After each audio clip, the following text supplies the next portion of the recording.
എറണാകുളം ജില്ലയിൽ അർദ്ധരാത്രി മുതൽ കനത്ത മഴ. നിർത്താതെ പെയ്യുന്ന മഴയിൽ പലയിടങ്ങളിലും വെള്ളക്കെട്ട് രൂപപ്പെട്ടു. മഴ തുടരുന്ന സാഹചര്യത്തിൽ ജില്ലയിലെ എല്ലാ വിദ്യാഭ്യാസ സ്ഥാപനങ്ങൾക്കും കലക്ടർ അവധി പ്രഖ്യാപിച്ചു. പുലർച്ചെ 5:15 അവധി പ്രഖ്യാപിച്ചത്. വിദ്യാഭ്യാസ സ്ഥാപനങ്ങൾ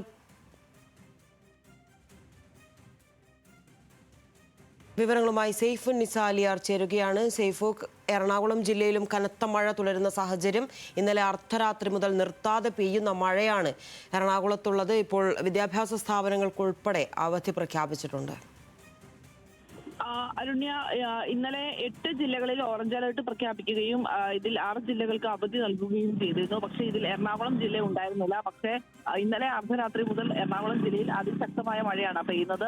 4 മണിക്ക് കാലാവസ്ഥാ വകുപ്പ് നൽകിയിരിക്കുന്ന നിരീക്ഷണ കേന്ദ്രം നൽകിയിരിക്കുന്ന അലർട്ട് അനുസരിച്ച് അടുത്ത 3 മണിക്കൂറിൽ എറണാകുളം ജില്ലയിൽ റെഡ് അലേർട്ടാണ്. ഈ പശ്ചാത്തലത്തിലാണ് പുലർച്ചെ കളക്ടർ അവധി പ്രഖ്യാപിച്ചത്. പുലർച്ചെ 5 മണിക്കാണ് കളക്ടർ വിദ്യാഭ്യാസ സ്ഥാപനങ്ങൾക്ക് അവധി പ്രഖ്യാപിച്ചിരിക്കുന്നത്. ഇന്നലെ മറ്റ് സ്കൂളുകളിൽ അല്ലെങ്കിൽ മറ്റ് ജില്ലകളിൽ അവധി പ്രഖ്യാപിച്ചപ്പോൾ ഈ അവധി പ്രഖ്യാപിച്ചിട്ടുണ്ടായിരുന്നില്ല. കാരണം ജില്ലയിൽ യെല്ലോ അലേർട്ടായിരുന്നു. പക്ഷേ ഇപ്പോൾ കുറച്ചുകൂടി മഴ കനത്തിരിക്കുകയാണ്. അതുകൊണ്ട് തന്നെ വിദ്യാർത്ഥികളുടെ സുരക്ഷ കണക്കിലെടുത്തുകൊണ്ടാണ് ഇങ്ങനെ അവധി നൽകുന്നതെന്നാണ് ഇപ്പോൾ കളക്ടർ അറിയിച്ചിരിക്കുന്നത്.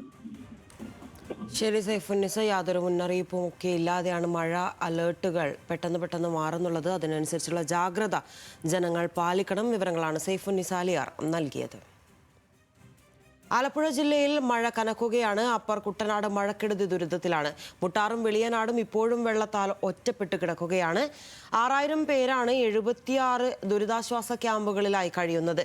നെല്ല് സംഭരണ കേന്ദ്രത്തിന്റെ അടക്കം ഏക്കർ കണക്കിന് പാടശേഖരണങ്ങളിലെ കൃഷി നശിച്ചു. പല പാടശേഖരങ്ങളിലും മഴവീഴ്ചയുണ്ടായി. AC റോഡും വെള്ളത്തിലാണ്. തൊട്ടപ്പള്ളി സ്പിൽവേയിൽ മാലിന്യം വന്ന് അടിഞ്ഞുകൂടുന്നത് തുടരുന്നു. അതേസമയം പൊഴിമുഖം കൂടുതൽ തുറന്ന് കിഴക്കൻ വെള്ളത്തിന്റെ കടലിലേക്കുള്ള ഒഴുക്ക് കൂട്ടാനുള്ള ഇപ്പോഴത്തെ ശ്രമങ്ങൾ അശാസ്ത്രീയമെന്ന് വിമർശനങ്ങളുണ്ട്.